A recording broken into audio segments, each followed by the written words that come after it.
Você pode até não ter ideia de como jogar, nem como surgiu, mas sem dúvida alguma já ouviu falar de Yu-Gi-Oh! Esse é simplesmente o card game mais famoso do planeta.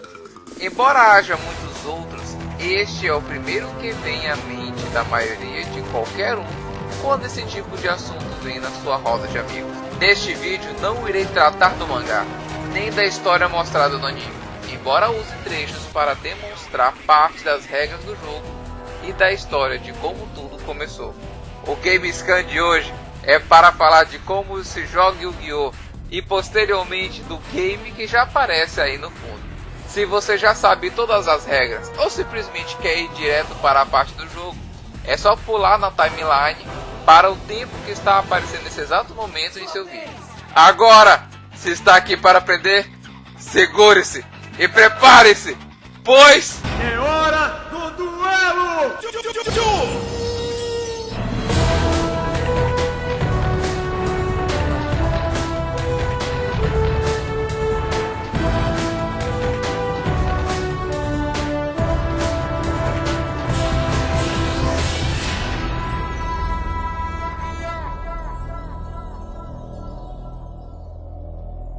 Bom, pessoal, antes de falar sobre a criatura, é importante saber quem é seu criador. E assim, terão uma ideia do porquê Yu-Gi-Oh! Tem as características que tem. Em 4 de outubro de 1961, mais precisamente na cidade de Tóquio, no Japão, nascia Takahashi Kazuki, o cara que muitos como eu agradecem por ter seguido o caminho que seguiu. Kazuki já desenhava desde a sua adolescência. Inclusive chegou a ganhar um concurso numa revista de mangá shonen, que por sinal ele aponta que isso foi o pivô, aquilo que fez com que ele soubesse que a vida de mangaka é a vida para ele. Gente, para quem não sabe, mangaka é o nome dado para desenhistas ou cartunistas de mangá lá no Japão. Entendido? Voltando. Durante 10 anos ele criou vários quadrinhos, várias histórias e nenhuma delas foi aceita. Seu foco era histórias do tipo de ação, chamado shonen, e também histórias de terror. Afinal de contas, o cara era fã desses dois estilos. Só que nenhum dos seus projetos era aceito. Até que no ano de 1900 teve seu primeiro trabalho publicado, chamado Tokyo no Tsuma. Depois de ter sido aceito, e detalhe, esse quadrinho, ou melhor dizendo, esse mangá ter sido uma história curta, ele teve um segundo projeto emplacado, chamado Teneniro Daishi Burai, que foi adaptado em 2 volumes, publicados em 1991 e 1992, respectivamente. O engraçado é o seguinte, ele ficou 10 anos sem ter nenhum trabalho que fez sucesso. Mas em 1996 nascia a obra que mais o deixaria famoso. E ela veio exatamente com esse nome. Não teve outro. Se chamou Yu-Gi-Oh! Mesmo. Na história original, que era um shonen de ação e de terror, onde o protagonista Yugimoto, que é uma criança apaixonada por jogos, sofria muito bullying de outros alunos maiores. Certo dia, Solomon Moto, que é justamente o avô de Yugi, deu para ele uma caixa dourada com algumas peças, que era justamente pertencente a um quebra-cabeça.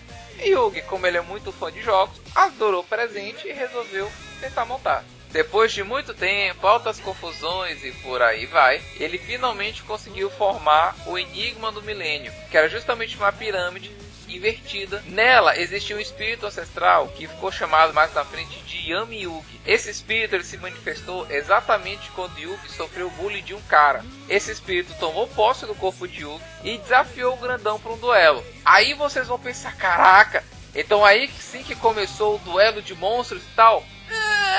Não, mas foi um duelo bem interessante. Pra começar, que não era um duelo normal, era um duelo das trevas. Ele desafiou o cara pro jogo das trevas. O duelo das trevas que Yami Yugi sugeriu foi mais ou menos assim. Ambos os jogadores iriam ficar pendurados por uma corda. E ao lado deles haveria um baralho de cartas normais. Aquelas de espadas, paus, ouros e copas. Beleza? Beleza. Cada um ia tirar uma das cartas próximas a ele. O valor na carta significaria o tanto que eles iriam subir. Posteriormente, pelo fato deles estarem completamente conectados pela mesma corda, já que uma estava presa no outro e dava uma volta numa haste de metal, toda vez que um subia, o outro descia. Então quem chegasse no topo poderia desprender o outro, e aquele que perdesse ia cair no abismo e morrer. Esse era o jogo que Yami fez pro cara, e o cara aceita. Antes que vocês pensem, peraí, como assim? Eu digo, sim galera, Yami Yugi era malvadão. Esse era simplesmente o jeito dele, mas ele era assim com qualquer pessoa má. Se o cara era mal, ele ia lá e punia dessa maneira. E esse que eu tô falando pra vocês é o que acontece no anime. Porque no mangá, gente, eu vou dizer aqui pra vocês. Eu acredito seriamente que James Wan e Lang Wenas, acho que esse deve ser o nome do segundo cara, que foram os criadores de Jogos Mortais, devem ter se inspirado nele. Porque puta que pariu. Caso vocês estejam interessados, eu acho que depois dessa informação vocês com certeza estarão, na descrição do vídeo vai dar o link tanto pro mangá quanto pro anime referente a essa época que Faraó era casca grossa. O mangá de Yu-Gi-Oh! Originalmente era para ser único, que assim, caso fizesse sucesso, a próxima obra de Kazuki teria mais visualização pelo público. Foi exatamente a mesma coisa que Akira Toriyama fez, que é o criador de Dragon Ball, e o falecido Masashi Kishimoto, que Deus o tenha, criador de Naruto. Eles criaram primeiro um mangá, uma obra fez sucesso, e aí desenvolveram de uma outra forma e fizeram as obras que hoje nós amamos tanto. Só que tem um detalhe, no mangá, assim como depois foi colocado no anime, havia um certo jogo de cartas, batizado de Magic and Wizard. Assim que terminou o mangá, Takahashi recebeu uma enxurrada de carta de fã que não foi brincadeira. Simplesmente as pessoas estavam, caraca, bicho, que tipo de jogo é esse? Magic Wizard, a gente adorou, me explica mais, fala mais, conta mais, dá detalhes. E foi aí que ele viu a chance de estourar. Ele não era muito hábil para poder fazer a criação das cartas, mas assim, o que foi que ele fez? Ele parou, sentou e tomou como base a fórmula do Magic. Antes que vocês comecem a fazer briga, eu tenho que explicar uma coisa aqui importante. Magic nasceu em 1993. Yu-Gi-Oh! Nasceu em 1996. Tem 3 anos de diferença. Portanto, inclusive o próprio autor diz que ele tomou como inspiração Magic para poder criar o Yu-Gi-Oh! Isso não faz de um melhor do que o outro. É simplesmente um tomou inspiração no outro e assim desenvolveu. Para nós que somos fãs, é uma maravilha. Aquilo que lhe agrada mais, você vai lá e pronto. E foi assim que depois de um certo tempo de trabalho, nasceu o nosso amado Duel Monsters, que hoje nós chamamos simples e unicamente de Yu-Gi-Oh! Agora que já sabem como surgiu a ideia do card game, está na hora de saber como se joga o jogo. Para se jogar Yu-Gi-Oh! Nós usamos cartas que são divididas em 3 tipos: mágicas, armadilhas e monstros. É preciso entender a diferença da regra de cada uma delas, reconhecendo as particularidades de cada uma, e assim que vão saber como se joga o jogo. Uma particularidade que cada carta de Yu-Gi-Oh! Possui é um desenho no centro de cada carta, onde podemos ter uma ideia da forma física do monstro ou de como é a projeção do efeito da mágica e da armadilha. Todas possuem um nome na parte superior, e a sua maioria faz parte de um arquetipo que a deixa o nome parecido umas às outras e os seus efeitos focados para aquele arquetipo que ela se vincula. Alguma dessas semelhanças vocês vão notar assim que forem escutando a descrição de cada uma das cartas, mas também à medida que forem jogando. Pode até parecer um bicho de 7 cabeças, mas acreditem, é fácil demais. Vamos começar pelas cartas armadilhas, ou, no original, Threats. Elas são de cor rosa e possuem este símbolo que aparece agora aí na tela. Possuem a descrição de seu efeito na região inferior e são divididas em 3 subclasses. As classes são as armadilhas normais, contra-ataque e infinitas. As cartas normais, assim que são ativadas, e tem seu efeito usado, elas vão direto para o cemitério. As armadilhas de contra-ataque têm um símbolo abaixo do referente ao das armadilhas, o mesmo que aparece aí na tela de vocês. Elas fazem exatamente o que diz, contra-ataque, mas a particularidade é que apenas elas podem encerrar um efeito corrente. Efeito corrente em Yu-Gi-Oh! Funciona basicamente como uma escada. Quando você ativa uma sequência de efeitos, uma sequência de cartas, elas são numeradas em ordem crescente, à medida que cada carta é ativada. Já os efeitos vão da última para a primeira, na ordem decrescente. As cartas do tipo contra-ataque são absolutas na questão de efeitos correntes, já que nenhuma outra pode ser ativada até que o efeito da corrente termine, exceto por outra armadilha de contra-ataque. E assim como as armadilhas normais, logo depois do efeito delas serem ativados, vão para o cemitério. Como eu disse, pode parecer confuso, mas calma galera, que à medida que vocês forem jogando, dá para entender tranquilamente como funciona. As armadilhas infinitas ou contínuas são caracterizadas pelo símbolo de infinito que fica abaixo das cartas armadilhas, exatamente onde o símbolo de contra-ataque fica. Diferente das outras duas, que são as normais e a de contra-ataque, as de efeito contínuo permanecem no campo com seu efeito ativado até que sejam destruídas ou removidas por outra carta. Caso esta condição aconteça, elas assim irão para o cemitério. Do contrário, permanecerão em campo. As trap têm como regra comum precisarem ser setadas, ou seja, colocadas no campo com a costa virada para cima. Mas a vantagem delas é de poderem ser ativadas também na vez do oponente. Claro que quando elas são setadas, elas não podem ser ativadas até o momento em que sua vez termina. A outra categoria de suporte que existe são as cartas mágicas, ou spell, como são chamadas no original. Elas são de cor verde, e assim como as armadilhas, elas possuem subclasses que são normal, ritual, contínua infinita, equipamento, efeito rápido ou quick spell e de campo. As normais são como as normais de armadilha. Assim que seu efeito é usado, vão para o cemitério. E assim como as armadilhas normais, elas também não possuem símbolos. As de ritual são cartas específicas para monstros específicos. Quebrando a ordem um pouco das coisas, eu vou adiantar como funciona esse efeito, e assim explicando também como funciona o monstro de ritual. As mágicas de ritual são necessárias para a invocação de monstro de ritual. Esses monstros eles são caracterizados pela cor azul da carta, e só podem ser invocados se a exigência da sua carta mágica for atendida. Os monstros de ritual eles só podem ser invocados da mão para o campo, e isso só acontece quando o custo específico que está escrito no ritual dele for completamente atendido. Se não tiver como, a carta nem pode ser ativada, no caso a mágica.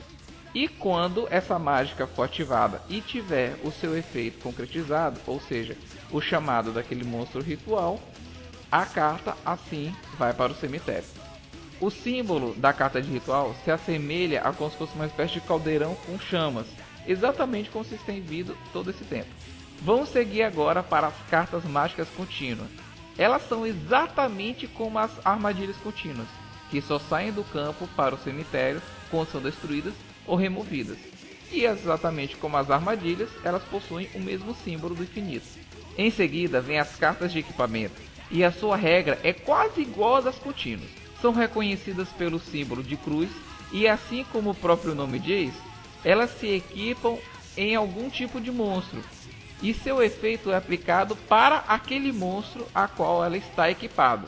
A carta só irá para o cemitério se ela for destruída ou removida, mas se o monstro for destruído, o equipamento também é destruído. Já as cartas de efeito rápido têm uma particularidade. São conhecidas pelo símbolo que aparece no formato de trovão, e na sua vez ela pode ser ativada a qualquer momento, desde que esteja na sua mão. Caso você sete ela, a carta irá obedecer às regras das cartas armadilhas, podendo ser ativada inclusive na vez do oponente.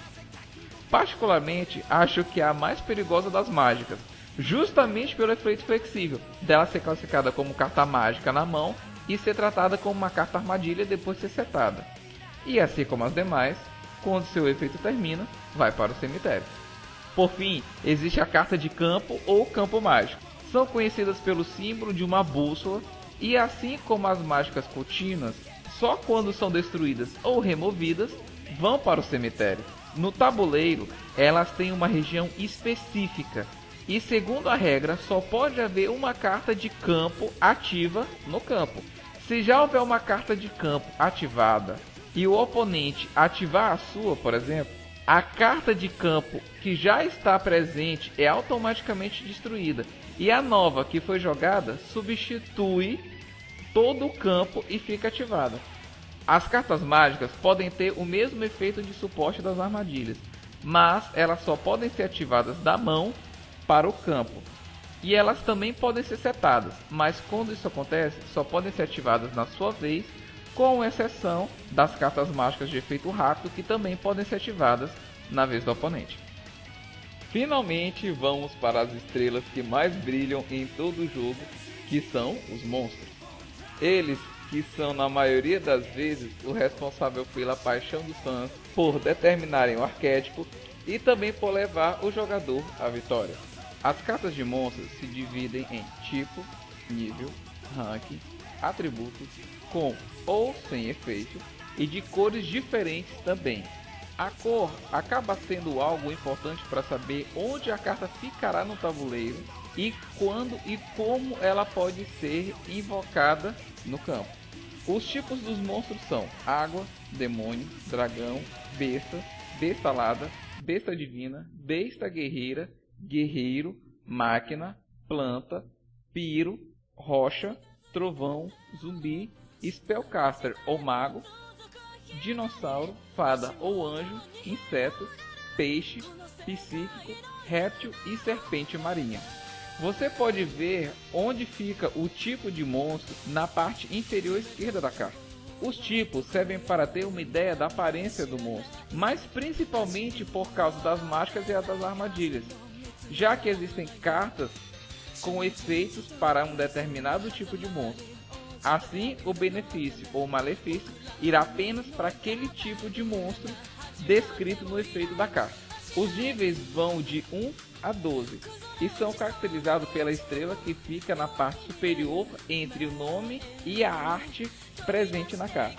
O nível tem um papel importante no jogo que é referente a como o monstro pode ser invocado.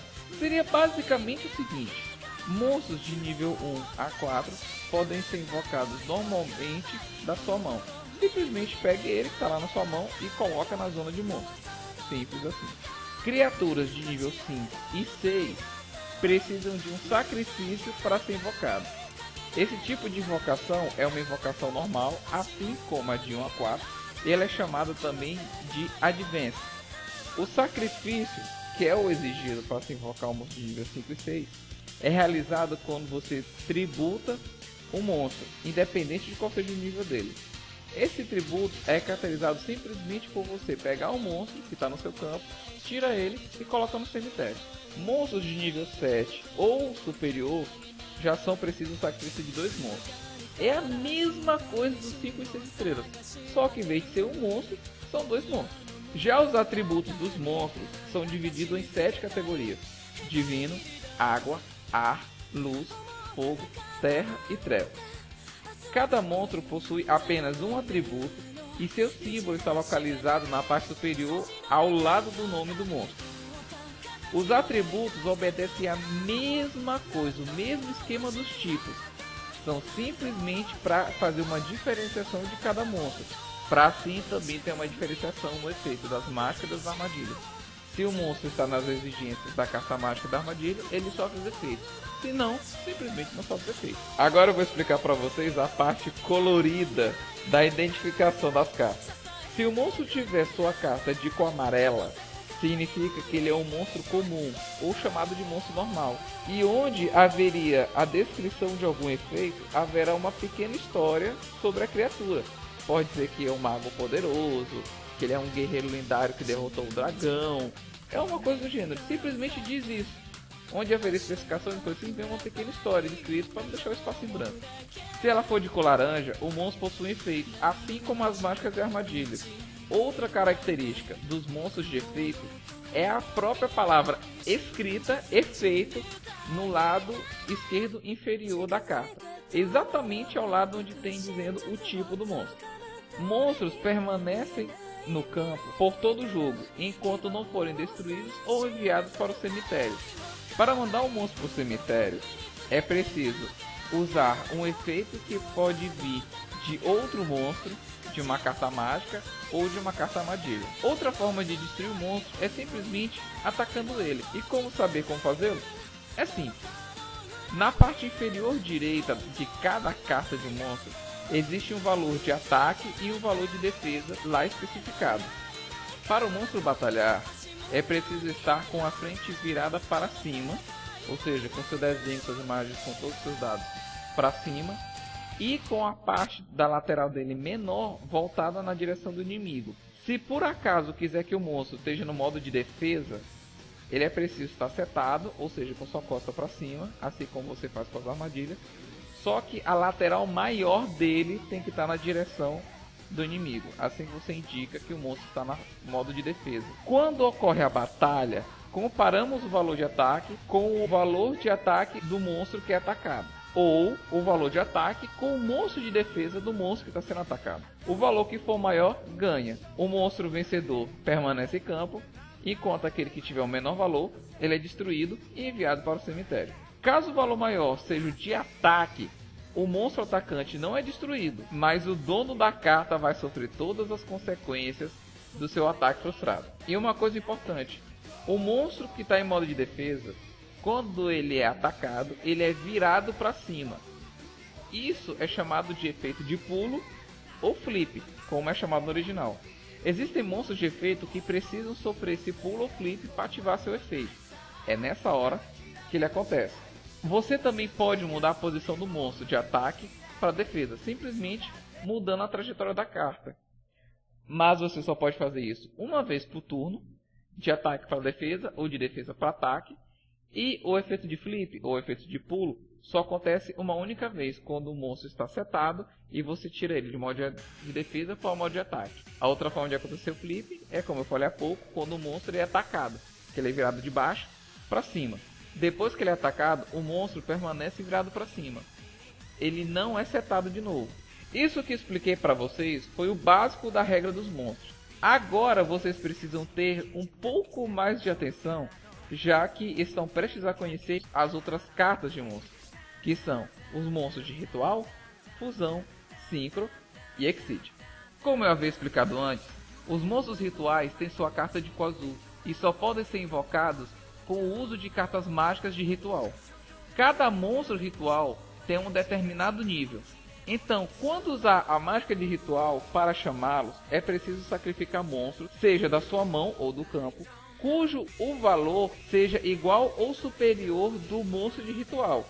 O monstro de ritual fica no baralho das cartas junto com as outras cartas mágicas, armadilhas e as demais cartas de monstro também. O monstro de ritual ele só é invocado se ele e a sua mágica estiverem na mão. E ele só é invocado quando a necessidade da ativação dele for executada. Resumindo, para vocês entenderem, o monstro de ritual tem que estar na mão junto com a sua mágica. E ele só pode ser invocado quando o que está escrito na mágica for atendido. Se for tudo bem feitozinho, bonitinho, etc., você pode invocar o monstro ritual da sua mão para o campo. Se isso não puder acontecer, a mágica nem sequer é ativada.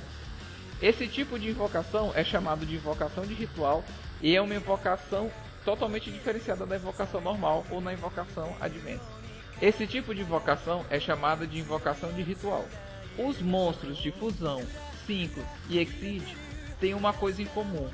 Todos eles ficam num baralho separado chamado de baralho extra ou extra deck. Quando as condições para eles serem invocados estiver presente no campo, basta declarar que vai fazê-lo, fazer a exigência específica da carta e depois disso você pega a carta de monstro que está lá no baralho extra e bota diretamente na zona de campo representada pelos monstros. Esse tipo de invocação é chamado de invocação especial ou Special Summon. Cada invocação especial tem um jeito correto de se fazer, e quem diz o que precisa ser feito é exatamente o monstro que está lá no baralho extra. O monstro lá diz o que é preciso para ser invocado, você simplesmente faz e o invoca. A invocação especial ela é diferente da invocação de ritual e diferente da invocação normal. Toda invocação normal só pode ser feita uma única vez, por turno. As invocações de ritual podem ser feitas quantas vezes, contanto que as mágicas e os monstros de ritual estejam na sua mão e a exigência aconteça. Já a invocação especial é a mesma coisa ritual, só que é mais fácil fazê-la e você pode fazer quantas vezes você puder. Primeiro vamos para os monstros de fusão. Suas cartas são de cor roxa e para invocá-los é preciso de uma carta mágica chamada de polimerização. Quando você ativa essa carta, você manda monstros, seja da sua mão ou do seu cemitério, que estão descritos na carta de fusão, junto com a mágica, e envia elas para o cemitério. Depois disso, pega o monstro que está na zona extra, que está no deck extra, e coloca na zona de monstro. Essa invocação é chamada de invocação de fusão e também é uma invocação especial. Em seguida, vamos para os monstros Synchro. Suas cartas são de cor branca e para invocá-los é preciso usar um tipo de monstro chamado Tanner. Eles são exatamente como todos os outros monstros. A diferença é que na parte esquerda da carta, exatamente lá onde tem dizendo se é o tipo e se ele é um monstro de efeito, tem escrito Tanner. Ser um Tanner significa que é usado para invocar o monstro. Ser um Tanner não significa que seja um monstro de efeito. Ele pode ser tanto efeito quanto um monstro normal, mas eles são necessários para fazer a invocação de um monstro 5. Para invocar o monstro 5, além da exigência de um Tanner presente, você precisa somar o nível de cada monstro. Diferente do ritual que você pode ultrapassar, o 5 precisa exatamente do valor exigido na carta, além da quantidade de Tanners e de monstros não Tanner para ser invocado. Como fazemos uma invocação 5? É simples. Coloque os monstros necessários para isso no cemitério e depois pegue o monstro 5 que está no baralho extra e coloque na zona de monstro. Esse tipo de invocação é chamado de invocação 5 e também é uma invocação especial. Por último, temos os Monster Exceed. A carta é de cor preta e para invocá-los é preciso empilhar monstros de mesmo nível e depois disso pegar o monstro que está no seu baralho extra e colocar sobre a pilha. Diferente de todas as outras invocações, os monstros usados para a invocação de Monster Exceed não vão para o cemitério. Você simplesmente empilha os monstros e coloca o Exceed no topo da pilha. Acabou aí, só isso. Uma particularidade é que monstros Exceed não possuem nível e sim rank, que vão de 1 a 12. O seu rank fica exatamente no mesmo lugar que as estrelas, que é o que diz o nível do monstro. Caso o Monster Exceed seja destruído, toda a pilha de monstros que você fez para fazer sua invocação vai junto com ele para o cemitério. Monstros Exceed só podem ativar seus efeitos, caso tenha efeito, quando coloca uma das cartas base da pilha no cemitério. Monstros Exceed, eles não são destruídos quando perdem sua pilha, quando perdem a base de monstros que está embaixo dele. A não ser que ele tenha um efeito que diga que isso acontece quando ele perde sua pilha. Esse tipo de invocação é chamado de invocação Exceed e também é uma invocação especial. Uma coisa importante sobre os Monster Exceed é que uma pilha, uma hora desfeita, ela não pode ser refeita. Toda vez que você manda o monstro para o cemitério, você simplesmente o manda e ele não tem mais aquele monstro básico. Agora, existe uma regra de ouro em Yu-Gi-Oh! Que é o seguinte: todas as regras são absolutas, a não ser que haja uma carta de mágica, armadilha ou monstro que lhe permita burlar essa norma. Agora que vocês conhecem finalmente todas as cartas e é o básico de cada uma delas, está na hora de apresentar-lhes o tabuleiro e principalmente como e onde se coloca cada uma das cartas. Como se perde o jogo, que sabendo como se perde, obviamente você sabe como ganha a partida. Primeiro vamos para a zona de mágicas e armadilhas, que são que ficam exatamente bem aqui. Elas são 5 ao todo e as cartas mágicas e armadilhas são colocadas nesse local. Quando você ativa, você precisa preencher um desses espaços, e o espaço fica vazio quando a carta é enviada para o cemitério. Na frente da zona de mágica de armadilha fica a zona de monstros. É nesse local onde você colocará seus monstros que irão batalhar. Uma observação importante é que se por acaso você não tiver monstros aqui, qualquer ataque que você der no oponente ou que você receber vai direto para você. Agora o basicão para saber como funciona o jogo. Inicialmente todo jogador começa com um valor de 8.000 pontos de vida, que você pode simplesmente marcar no celular ou, dependendo do jogo, tem um local específico indicando onde estão a vitalidade de cada jogador. Nessa parte direita do tabuleiro temos a zona que fica o deck. É daqui onde você vai comprar as suas cartas e aqui onde você vai pegar todas as suas cartas caso sejam precisas. Já aqui na frente do baralho fica a tão falada zona de cemitério. É aqui no cemitério onde todas as cartas que você já utilizou ou que foram destruídas vêm parar. À frente do cemitério existe um local extra chamado fora de campo ou fora de jogo. Existem algumas cartas mágicas, armadilhas ou efeitos de monstro que tiram a carta de jogo. É justamente esse local onde as cartas que não estão mais presentes no jogo devem ficar. Já nessa parte esquerda aqui do tabuleiro é onde nós deixamos a nossa pilha de monstros extras. É aqui onde vão ficar os monstros de fusão, o Monster Exceed e os monstros 5. Uma coisa importante é que um baralho tem que ser feito de 40 cartas, enquanto o baralho extra pode ter até 15 cartas.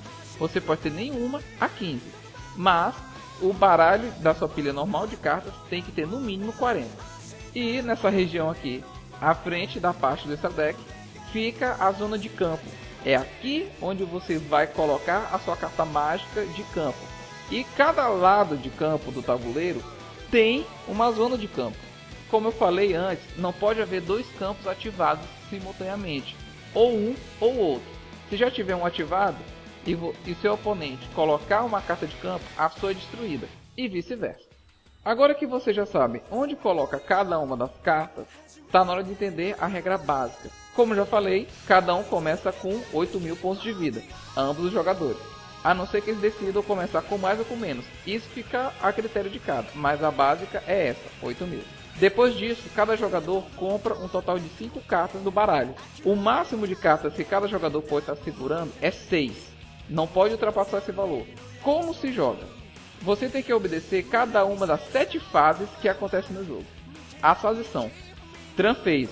É justamente quando você compra a carta, quando você pega a carta que está no topo da pilha e adiciona à sua mão. É obrigatório fazer isso toda vez que se começa um turno. Fase de espera. Existem cartas mágicas, armadilhas, efeitos de monstros que exigem seu efeito ocorrer neste momento. Então, por esse motivo que existe a fase de espera. Simplesmente por isso. Se não tiver nenhuma carta em campo que possa ser ativada na fase de espera, ou uma carta mágica de efeito rápido que possa aproveitar esse momento, você simplesmente pula. Depois vamos para Main Phase 1. É aqui onde nós iremos jogar nossos monstros, nossas mágicas e nossas armadilhas.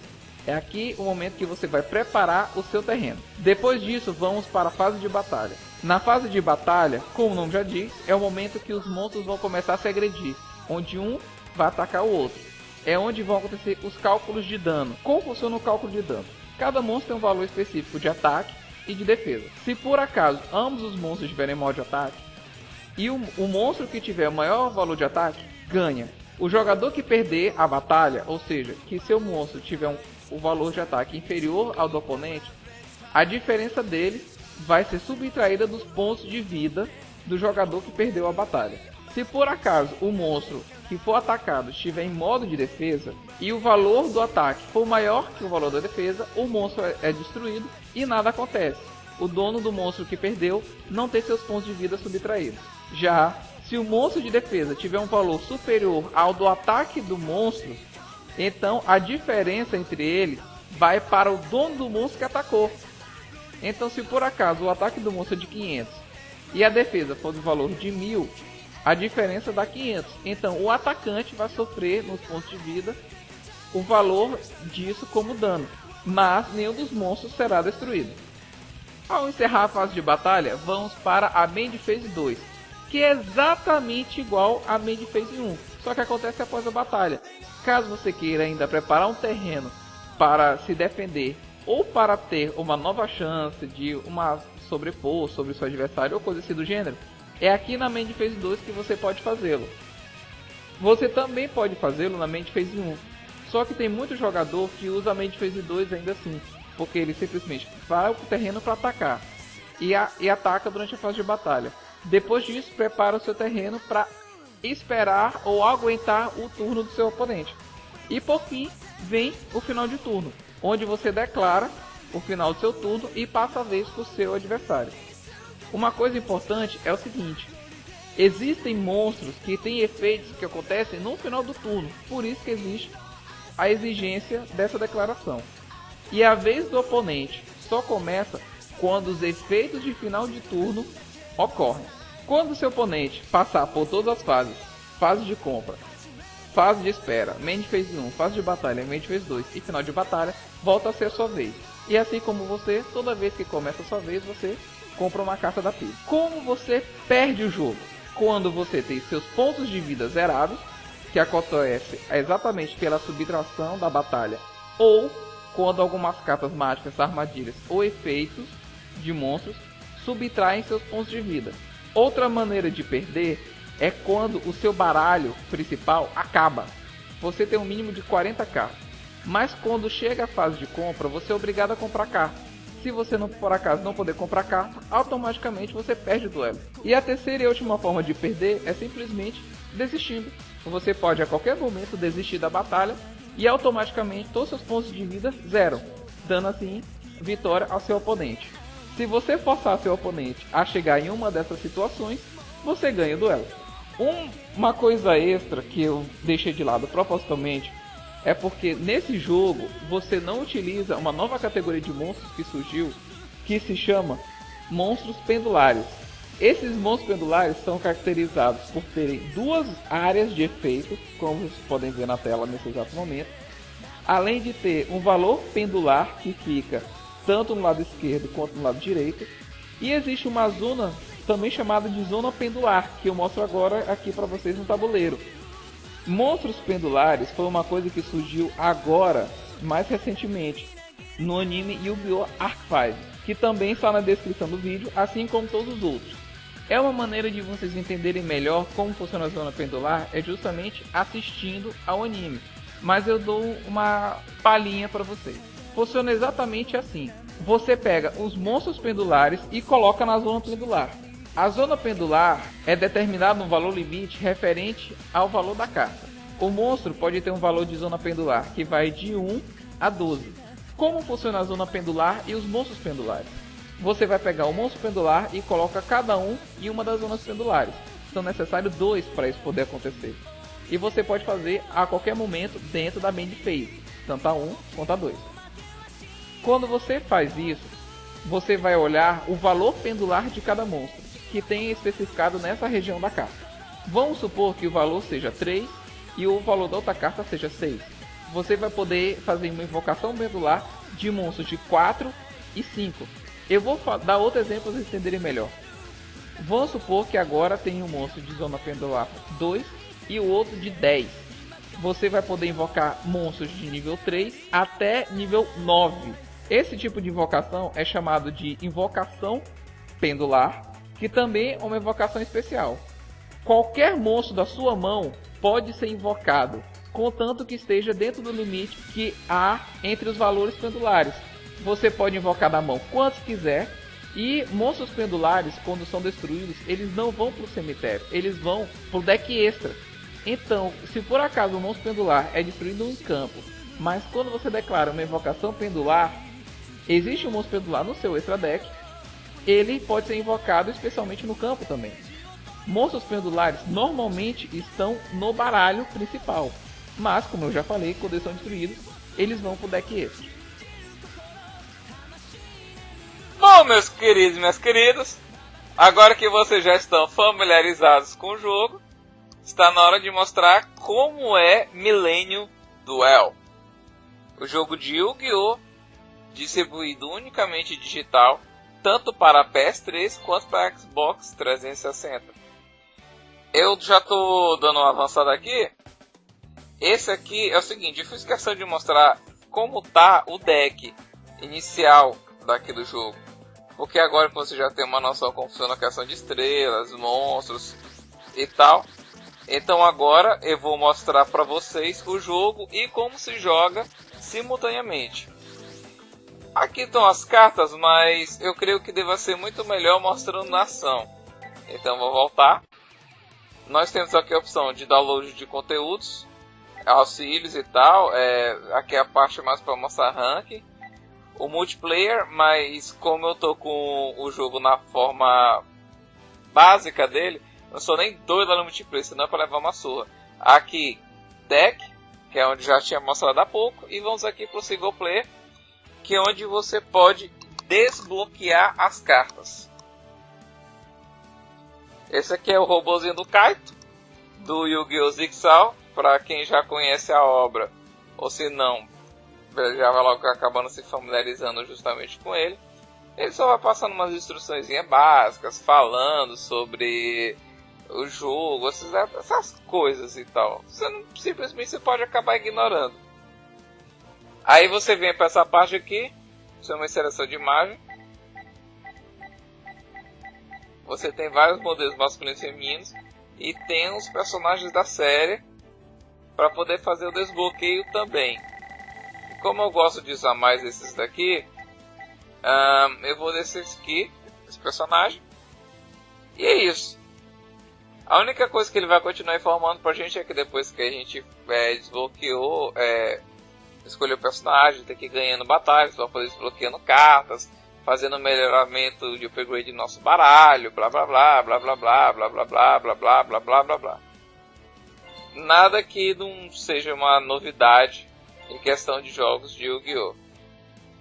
Não, sem tutorial. Porque o tutorial de vocês será eu. Esse jogo, ele termina justamente na parte Jigsaw, mas ele não tem uma história. A coisa é a seguir. É simplesmente o que vocês estão vendo. São vários oponentes que a gente vai derrotando eles ao longo da história. Ao longo da história, vírgula, não tem um modo história que eu estou dizendo. São uma chave com 5 oponentes, derrotando sim os 4 primeiros, você enfrenta o boss e por aí vai. Então, o primeiro oponente é a Teia. E aquela cartinha só para você ter uma ideia do tipo de deck que ela vai utilizar. Mas como nós só temos o baralho de iniciante, é com ele mesmo que nós vamos. Eu não me lembro direito quais são as cartas que estão. Então pronto. Isso aqui é uma tradição com a sua Yu-Gi-Oh! Todo mundo faz uma luta de Jockey Pô para saber quem vai começar. Eu, obviamente eu perdi. Ela vai começar tirando a carta e depois é minha vez.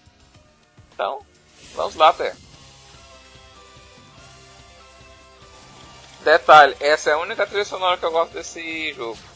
Porque o restante é uma merda. Égua! Já! Tá. Como vocês acabaram de perceber, esse DP é Drum Phase. É a parte que quando a gente compra a carta do baralho. Nosso baralho tem que ter no mínimo 40 cartas, como eu expliquei anteriormente. Depois tem a fase de espera, que é essa ali escrito como SP. Depois vem para Main Phase 1. Main Phase 1 é quando a gente pode finalmente jogar as cartas. Como eu mencionei antes, monstro de 5 estrelas não pode ser invocado normalmente. Tem que se aguardar um turno para se fazê-lo. Porque é preciso sacrifício de uma criatura. Eu já tenho uma aqui de 3 estrelas. Meu oponente tem um monstro de 800 de ataque. O meu aqui tem 1100. Então eu vou descer o cacete com ele. Aí na mente nós podemos invocar um monstro por vez. E usar as mágicas e armadilhas que forem possíveis. Nesse caso, eu simplesmente vou para a fase de batalha. E vou meter a bolacha nesse passarinho miserengo. Toda criatura, quando ela é derrotada na fase de batalha, o valor de ataque subtrai do maior para o menor, como vocês acabaram de ver, e tira dos pontos de vida da Teia. Teia tá com aquilo tudo por causa do efeito dessa criaturazinha, bem aí. Agora da fase de batalha, que eu não posso mais batalhar. E vem o upamento de phase 2, que é a mesma coisa da 1, só que após a batalha. Vou setar esta armadilha e essa armadilha. Vê como eu expliquei para vocês. Esse daqui é o movimento de 7 das armadilhas. Porque toda carta mágica, quando ela está na mão, você já pode ativá-la imediatamente. Mas a armadilha, obrigatoriamente, tem que ser setada. E Yorui, a mágica, posso setar ela? Pode. Desse jeito bem que eu acabo de fazê-lo. Tá? Mãe. Ok. Como eu falei pra vocês, as cartas mágicas de efeito rápido, que tem um trovãozinho, pode ser usado como se fosse uma espécie de carta armadilha, e foi o que ela fez exatamente. Ai ai.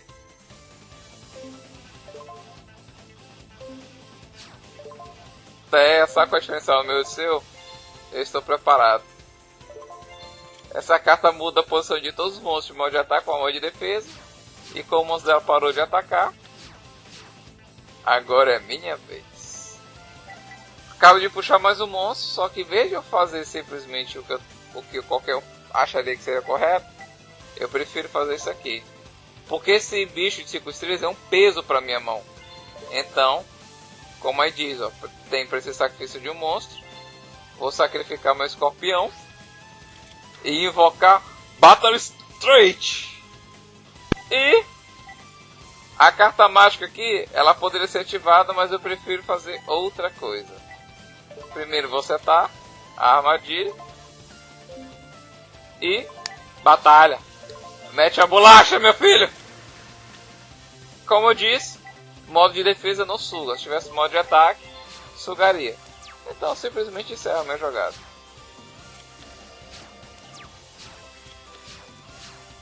Tá, voltou aqui. Ah, eu não tô passando, tá? Esse negócio de fase de compra, fase de espera. É simplesmente acontece. Agora eu vou invocar minha... Não, minha menina Tashira. Não, vou invocar esse rato aqui, feio pra caramba. Agora, fase de batalha. Vou atacar com o rato. E eu vou ativar essa carta armadilha. Que qual é o efeito dela? Até o final do turno, o meu monstro, quando vez que ele atacar, ele vai ganhar 600 pontos de ataque e o dano vai ser perfurante. O que é dano perfurante? Funciona o seguinte, quando a criatura está em modo de defesa, dano perfurante, mesmo modo de defesa, suga. E agora, como ela não tem mais monstros, eu posso fazer o ataque direto! Viada, filha da amarrada, não acredito nisso, ela usou pode expiatório. Vou continuar meu ataque. Duas coisas da regra. Como falei pra vocês, mágicas de efeito rápido, como essa daqui, ó. Ela pode ser usada como se fosse uma carta armadilha. E qual é o efeito dela? Invoca 4 tokens. Tokens são monstros que não são nem monstros normais, nem de efeito, nem qualquer outro que eu já expliquei. São monstros categoria extra. Você pode usar, inclusive, quando estiver jogando seu amigo, qualquer objeto para simbolizar um token. E eles obedecem a regra da carta. Aqui não tinha nenhum monstro. Logo, eu podia atacar diretamente. Mas como surgiram 4 novos monstros, surgiram 4 novos alvos. Por esse motivo que o jogo me obriga a selecionar um novo alvo. E eu vou escolher o bodezinho azul. E tokens não vão para o cemitério, já que são monstros inexistentes. Como a mente fez 2, eu não posso fazer mais nada, já que eu já acertei um monstro que eu vou justamente o rato. Eu vou para o encerramento da batalha, quer dizer, sua vez. Agora ver o que Terra vai fazer. Ele invocou. Ah, esse é o querubim miserengo. Ela tá ganhando ponto de vida, gente, por causa do efeito dos monstros. Esse anjo, qual é o efeito dele? Como ele diz, ó, quando essa carta destrói um monstro e envia para o cemitério, que acabou de fazer com o meu rato, o dono ganha pontos de vida equivalente ao level da carta vezes 300. Meu rato é level 3. Então 3 vezes 300, 900 pontos de vida, que foi o que ela acabou de recuperar. Mas agora eu vou quebrar geral. E já é um bom momento para ativar minha carta mágica de equipamento, Força de Espírito. provavelmente do meu monstro mais forte. Que agora o efeito dela é o seguinte: para cada monstro no lado do campo do meu oponente, nesse exato momento 4, meu monstro vai ganhar 300 pontos de ataque. E como é uma carta de equipamento, vai ficar eternamente aqui nele. Então o ataque dele foi agora para lindos 3.000! Coma isso, Teia! E agora eu destruo mais um bode. E como vocês estão vendo, para cada bode destruído, meu monstro vai ficando mais fraco.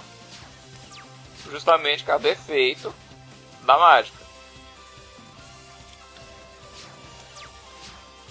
Acertou o monstro.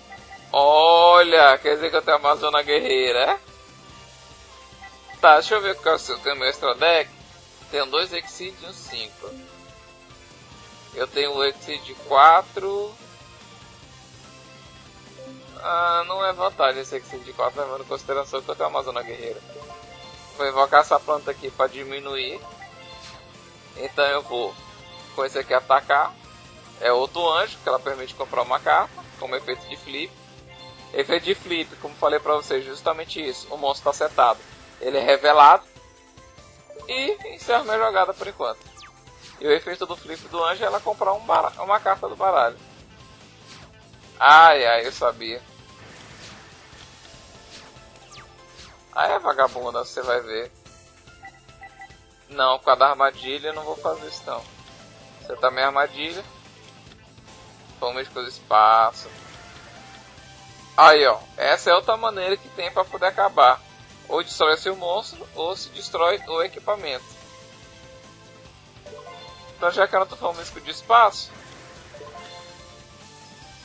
desapareça a terra. Eu vou setar isso aqui em modo de defesa. E encerro. Mas pelo visto a estratégia dela é ganhar pontos de vida e tentar ficar viva, né? Adoro essa armadilha. Mas eu tô com carta suficiente. Vamos bater você. Bater em você agora direto. E meu outro ataque direto também.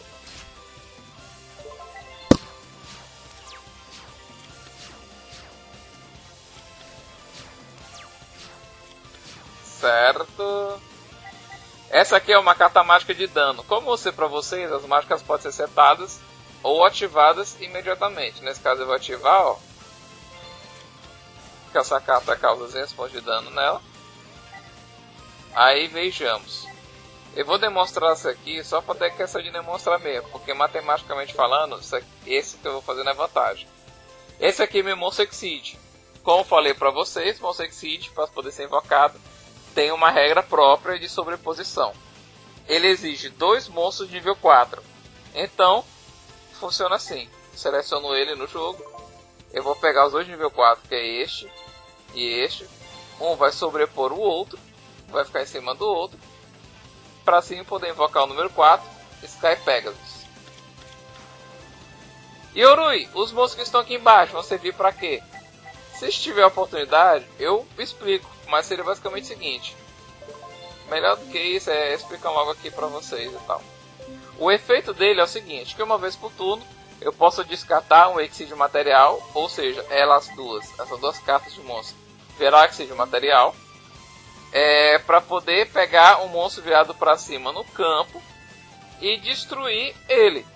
Claro que meu oponente pode negar esse efeito pagando 1000 pontos de vida. E por que você não pode fazer isso agora? Porque eu acabei de trazer o monstro à tona. Por motivo eu não posso. Fora que tem outra regra que diz aqui, ó. Tem que ser um monstro virado pra cima. Esse monstro dela tá virado pra baixo, então eu não posso ativar. Mas eu posso meter a bolacha. Oh, delícia. Só mais um turno. E agora, Teia? O que você vai fazer? Você defender ela agora. Não pode fazer mais nada além disso. Então, vamos ver. O anjozinho dela já era e... Sky Pegasus! Ataque direto! Ganhamos. Como funciona nesse game? Agora ele vai me dar aleatoriamente 10 cartas. Veio aquele. é aquele monstro que apareceu de ideia. Basicamente, a maioria das vezes ele é recompensa geral mesmo. Tem essa carta de campo, que todo monstro de fusão, quando ele vai pro destruído por cemitério por efeito, eu posso pegar um dos materiais de fusão dele, especialmente invocar. Tem escorpião com vantagem. Tem esse aqui que é o Jutei Samurai, e por aí vai. Não necessariamente vai vir uma quantidade de cartas aleatórias, só já especificando.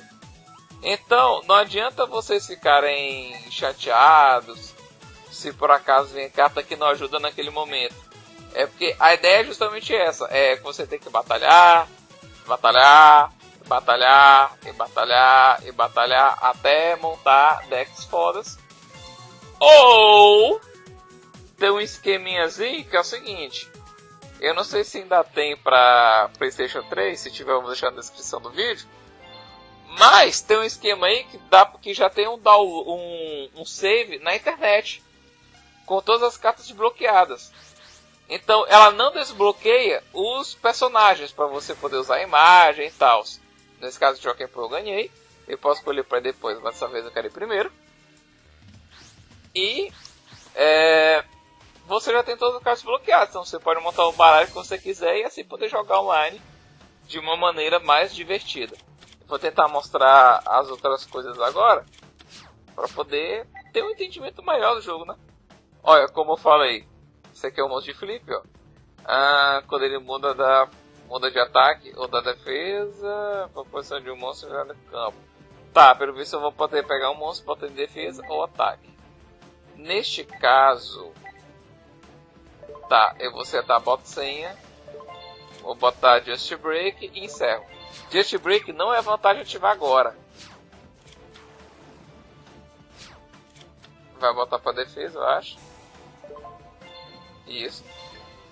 Só que como ele atacou, já que é o seguinte, você pode perguntar, nossa Yuri, mas o efeito da criatura não foi fazer com que o monstro virasse para uma de defesa?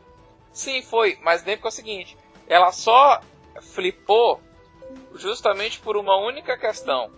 O monstro, ele foi atacado. Então o resultado do ataque dele foi o flip. Vocês estão entendendo como funciona o jogo? São pequenas regras que influenciam e muito na partida. Essa exigência bem que está acontecendo agora, que eu acho chato demais do jogo, toda hora ficando pedindo informação, é porque, como eu falei, a qualquer momento, mágicas de efeito rápido podem ser ativadas, bem como elas também podem ser usadas como carta armadilha, que é o que eu vou fazer. Não quer dizer que ela pode ser usada como carta armadilha, mas só as armadilhas podem ser ativadas na vez do oponente. Mas cartas com esse efeito de trovão podem ser ativadas sim na vez do oponente. Aí o que ele vai fazer? Meu monstro é mais fraco, ele vai batalhar, atacou, né? Por que Just Break não ativou? Ah, tá, porque ele é um monstro normal, não vai funcionar. Oh, meleca, levei bolacha.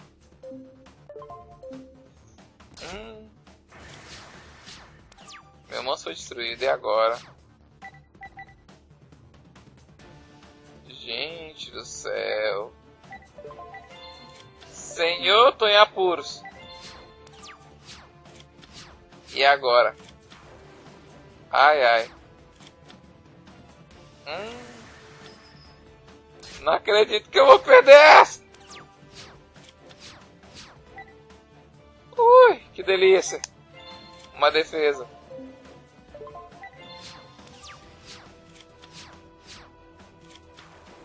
Castor Guerreiro.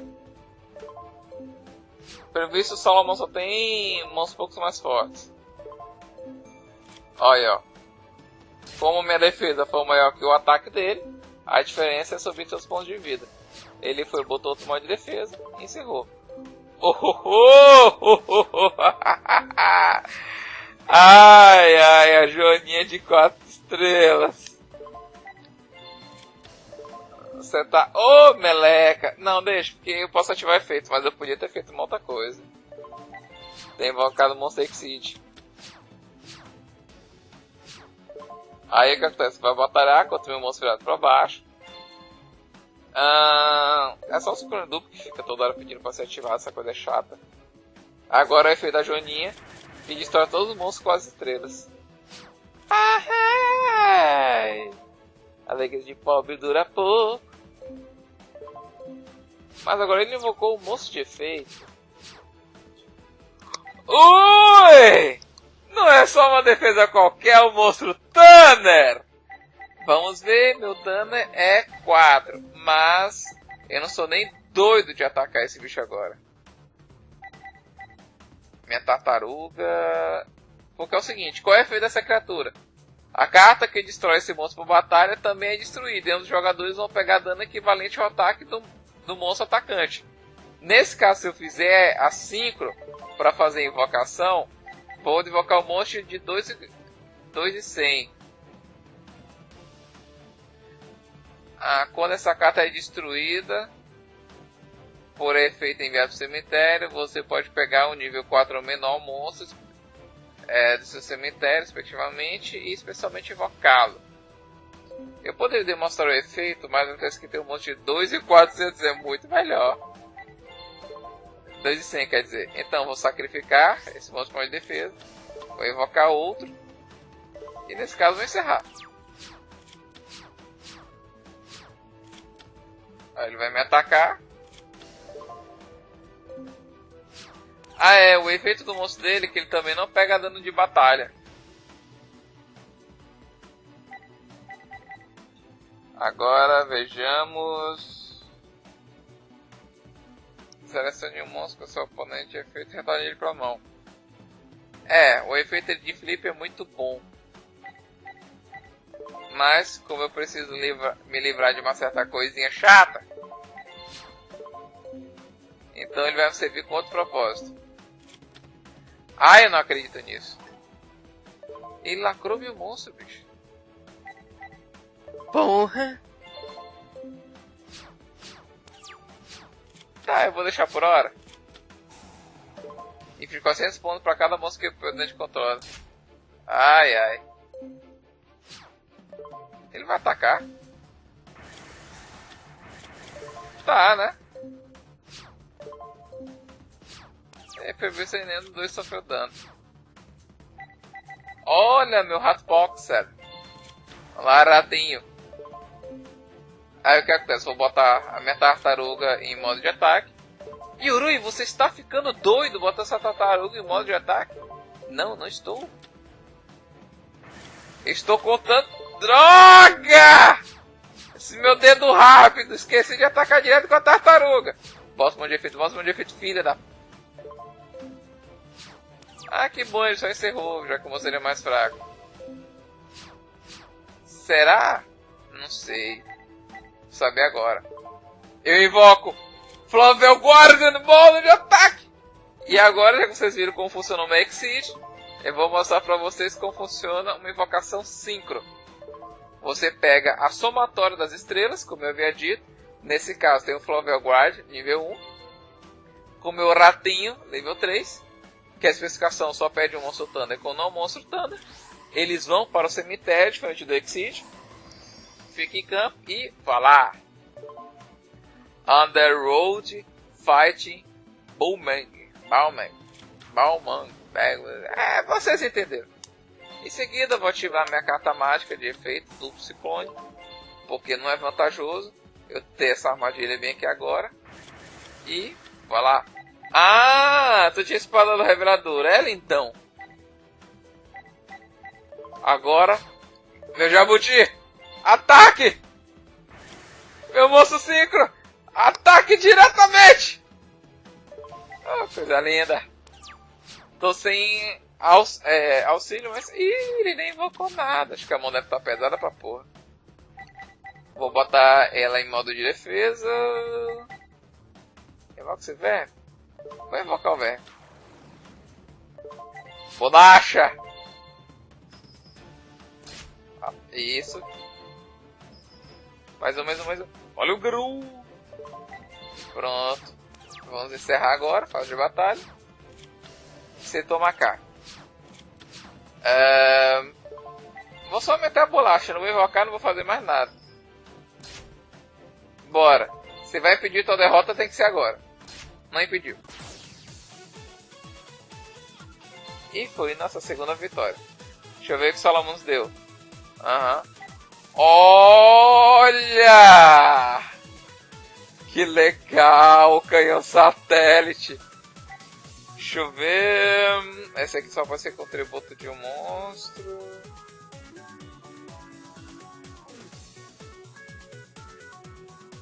Ah, tá. Spirit Paladin. Dark Analyze, tributo monstro Dark. Tipo 15 para destruir todos os monstros especialmente focados nesse turno.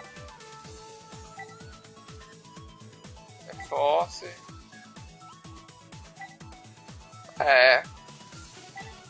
O que eu mais gostei foi a vida do satélite. Tem o dragão lá da fortaleza, mas o que eu mais gostei realmente foi o satélite. Agora o monarca também é bacana. Eu vou fazer uma coisa aqui agora com vocês.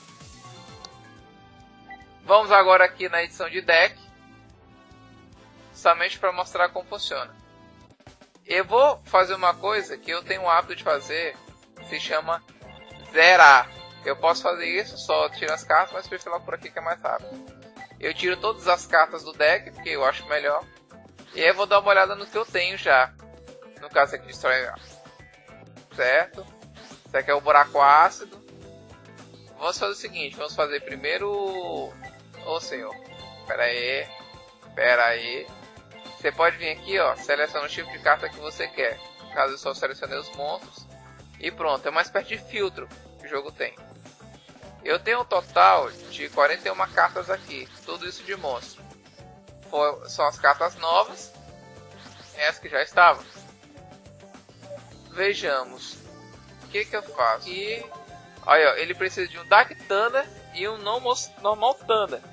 Então deixa eu ver se eu tenho algum Dark Thunder por aqui, mas acho que não tenho não. Acho que o único Thunder que eu tenho é aquele dragão mesmo. Como é que você sabe, Urui? Lá embaixo que vocês estão vendo, ali ó. Acho que o único Thunder que eu tenho é ele, aquele dragão. Ele é um tipo fogo. Então ainda vai demorar para poder montar um... Sim, terminei de ver lá meu deck. Ganhei a batalha contra o Evil Underwood no Infopai e agora vou fazer mais esse duelo para fazer uma última demonstração de como funciona o jogo de Yu-Gi-Oh! Apesar de que eu acredito que você já deve ter tido um excelente conhecimento sobre como funciona o game. Vou botar meu Flamvel aqui em modo de defesa e encerrar. Esse inseto miserengo. Ele é 4 estrelas. Olha. Vou botar aqui a joaninha de 4 estrelas e encerrar. Modo de defesa. Por que eu vou fazer isso? Porque eu quero invocar uma criatura maravilhinda. Com a joaninha de 4 estrelas, vou fazer o efeito de flip, que vai espocar o monstro.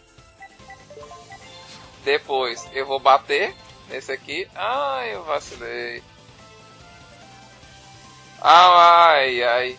Esse tipo de monstro aqui é o tipo de monstro que você pode flipar e desflipar quando você quiser. Que é o efeito dele, obviamente. Qual é o efeito? Ele pode o quê? Ele destrói um monstro. Por efeito. Eu vou ter que me livrar de ti e rápido. No caso, eu vou sacrificar agora a joaninha. Invocar meu canhão satélite. Eu adoro esse canhão.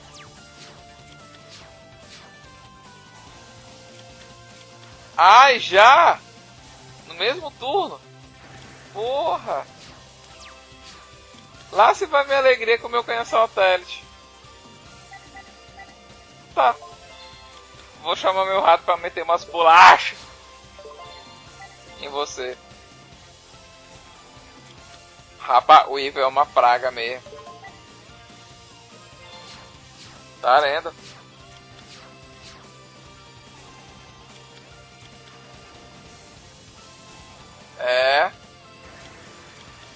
E aí, vai bater? Não vai? Ok. Bom, se bem que agora tu não tem mais defesa, né? Deixa eu ver. Não vou jogar lagarto. Eu vou jogar esse aqui, porque ele é mais fraco. Eu tenho a impressão que os setados bem ali são outros que nem esse inseto bem aqui dele do Evil. Eu sei disso, eu sei que são.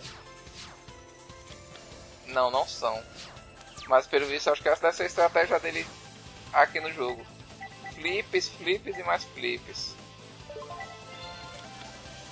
Deixa eu botar esse sapato aqui de drag. O Abaco. O efeito do Abaco é simples. Você não destrói nada e não suga nada. Uma carta só que te diz isso. Cara, é muita injustiça. Qual o efeito desse velho? Tela contra inseto. Cirurgia de DNA. Ah, não. Agora todos os meus monstros serão classificados do tipo inseto. Além do que eu também não posso atacar. Porque ele aqui, quando ele estiver virado para cima desses monstros, vão ser classificados como tipo inseto. Todos eles por causa da cirurgia de DNA. Enquanto a tela de inseto estiver aqui ativada, eu não posso fazer nada. Ai.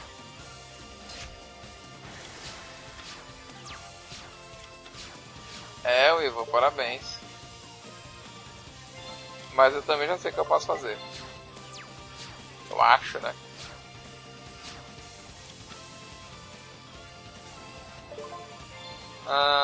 Só pode virar pra cima, então. Foi inútil. Só foi pra ter certeza como funciona o efeito. Às vezes é necessário a gente ter essa necessidade de saber. Vocês viram, ó, o tipo do meu monstro mudou. Agora o que eu vou fazer? Não. Oh, é quase. Vou sacrificar meu 4 estrelas e invocar esse aqui setado. Porque não adianta bater agora. A única coisa que eu posso fazer é defender e esperar. Ah, é a borboletinha. Ah, eu não creio nisso. Eu vou perder. Qual foi a efeito dessa praga? Quando essa vez ela entra do campo, todos os insetos vão ficar em modo... Ixi. Isso que destrói um monstro inseto. Ah, ela vai ganhar 500 pontos. Vídeo eterno, né? Então, pera aí. Eu tenho uma ideia. Eu preciso de um monstro mais forte. Deixa eu acertar essa daqui por enquanto. Se ele invocar mais um monstro... Nossa! Mais um monstro! Olha o monstro que ele invoca. Eu tô com o ataque travado e tá com 2 borboletas fodonas. E agora? É! Melhor que nada.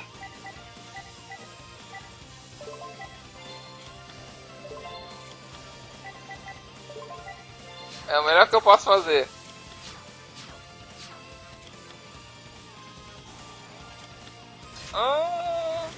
Perdi. O efeito de fio de destruir me permite destruir um monstro. Como eu não quero perder agora, vou ter que destruir o mais fraco, infelizmente. Vamos lá, coração das cartas, Migui. Ai. Me lasquei. Eu não acredito nisso, gente. Eu perdi. Não dá, cara. Não dá. Porque essa tela não permite que insetos ataquem. Por causa da cirurgia de DNA, todo mundo é classificado como tipo inseto. Essa praga tá ficando mais forte toda vez que ataca. Eu não tenho como invocar mais de um monstro por vez. Eu não tenho como atacar. Então eu perdi. Simples e puramente perdi. O cavalo até que daria, mas... Olha, ele vai pra modo de ataque. Já era. Bom, meus queridos e minhas queridas detonadores, é com essa derrota para o Evil Underwood, esse inseto filho de uma rata, que eu vou me despedindo por aqui.